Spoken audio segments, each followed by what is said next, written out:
ஓ ஓ ஓ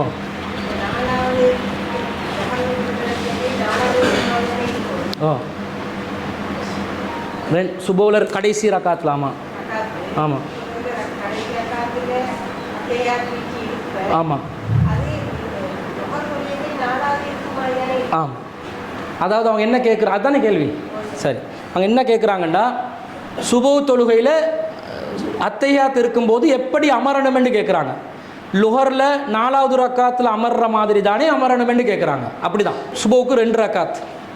ரசூல்லா எப்படி அமருவாங்கண்டா, இறுதி ரக்காத்தில் அமரும்போது தரையில் அமருவார்கள் என்று வருது. இப்போ தரையில் உட்கார்ந்தா கால் என்ன செஞ்சிடும், சைடுக்கு போயிட்டுரும், அடுத்த கால்ட உள்ளே போயிட்டுரும். அந்த அமர்வில் அத்தையாத்தில் நாங்கள் உட்காரும் போது தரையில் உட்கார்ந்து வைங்களே, 2வது ரக்காத்தில் எங்கே உட்காருவோம், காலில். 4வது ரக்காத்தில் தரையில் உட்கார்ந்தோடனே கால் வெளியே பாஞ்சிடும். இதுதான் அமர்வு. இது இறுதி ரக்காத்துக்கு ரசூலா சொல்கிறாங்க. 2வது ரக்காத்தில் நாங்கள் காலில் தானே உட்காரணும். சுபோவில் 2 ரக்காத் தான் இருக்குது. அப்போ காலில் உட்கார்றதா தரையில் அமர்றதா என்று கேட்குறாங்க. ஏண்டா சுபோவில் 2வது ரக்காத் தான், இறுதியானதும் 2வது ரக்காத் தான்.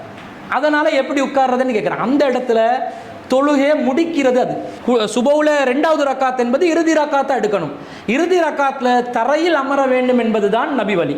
அந்த அடிப்படையில் நீங்கள் லுஹரில், அசரில், மஹரிபில், இஷாவில், கடைசி அத்தஹியாத்து அமர்வில் எப்படி தரையில் நீங்கள் உட்கார்ந்து அத்தஹியாத்தில் அமர்வீர்களோ அப்படிதான் சுபோவிலும் நீங்கள் இறுதி ரக்காத்தில் இருக்கணும். அது 2வது ரக்காத்தாக இருந்தாலும் சுபோ தொழுகைக்கு அது இறுதி ரக்காத் என்பதனால் தரையில் அமர வேண்டும்.